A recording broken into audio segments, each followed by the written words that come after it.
जब डॉक्टर अंबेडकर ने बचाई थी महात्मा गांधी की जान। सूचना सिर्फ मान्यताओं और जानकारियों पर आधारित है। यहाँ ये बताना जरूरी है कि यह मेरा वीडियो किसी भी तरह की मान्यता जानकारी की पुष्टि नहीं करता है। किसी भी जानकारी या मान्यता को अमल में लाने से पहले संबंधित विशेषज्ञ से सलाह लें। 24 सितंबर दलितों के लिए काला दिन क्यों कहा जाता है? दलित समाज इस दिन पूना पैक्ट धिक्कार दिवस क्यों मानता है? आज ही के दिन 1932 में पूना की यरवदा जेल में क्यों रोए थे डॉक्टर अंबेडकर? और कौन थे वो लोग जिन्होंने अंबेडकर को जान से मारने की दी थी धमकी? आइए जानते हैं। महात्मा गांधी और दलितों के लिए गुलामी वाली मानसिकता रखने वालों ने आखिरकार 24 सितंबर 1932 को बाबा साहेब अंबेडकर को अपने सामने झुका दिया। इसी दिन भारत में दलितों के लिए अलग निर्वाचन मंडल और दलितों को 2 वोट का अधिकार दिलाने वाले अंबेडकर के सपने को भी तोड़ दिया गया।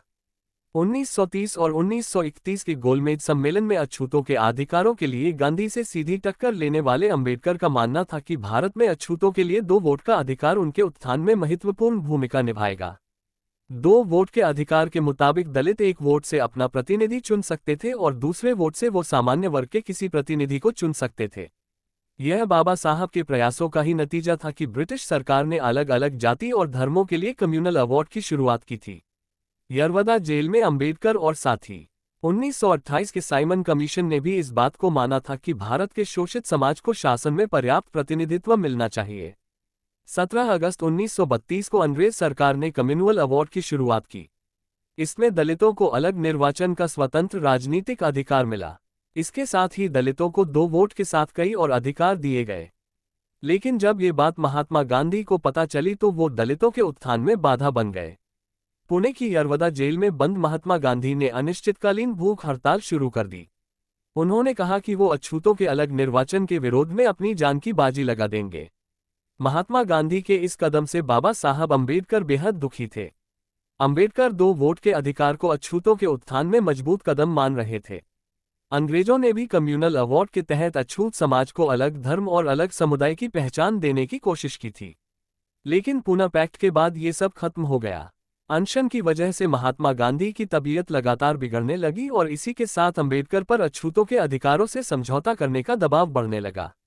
देश के कई हिस्सों में डॉक्टर अंबेडकर के पुतले जलाए गए। उनके खिलाफ विरोध प्रदर्शन हुए। कई जगहों पर तो दलितों की बस्तियां तक फूंक दी गई। अंत में बाबा साहब को झुकना पड़ा। अंबेडकर 24 सितंबर 1932 को शाम 5 बजे पुणे की यरवदा जेल पहुंचे। वहां महात्मा गांधी और बाबा साहब अंबेडकर के बीच पूना पैक्ट नाम से समझौता हुआ। बाबा साहब भीमराव अंबेडकर ने बेमन रोते हुए पूना पैक्ट पर हस्ताक्षर किए थे, क्योंकि इस समझौते से दलितों के लिए अलग निर्वाचन और 2 वोट का अधिकार खत्म हो गया था। इस तरह डॉक्टर अंबेडकर ने दलितों का हक खोकर महात्मा गांधी की जान बचाई। कहा जाता है कि महात्मा गांधी दलितों को दिए इन अधिकारों के विरोध में इसलिए थे क्योंकि उनका मानना था कि इससे हिंदू समाज बन जाएगा। महात्मा गांधी दलितों के उत्थान के पक्षधर थे, लेकिन वो दलितों के लिए अलग निर्वाचन क्षेत्र और उनके 2 वोट के अधिकार के विरोधी थे। महात्मा गांधी को लगता था कि इससे अछूत दलित हिंदू धर्म से अलग हो जाएंगे। हिंदू समाज और हिंदू धर्म विघटित हो जाएगा। महात्मा गांधी ने हिंदू धर्म का विघटन न हो इसलिए भारत के एक बड़े समुदाय के राजनीतिक तौर पर ऊपर उठने की संभावनाओं को पूरी तरह खत्म कर दिया। यही कारण है कि आज भी राजनीतिक स्तर पर दलित अगड़ी जातियों पर निर्भर हैं। और यही कारण है कि 24 सितंबर को दलित समाज पूना पैक्ट धिक्कार दिवस मनाता है।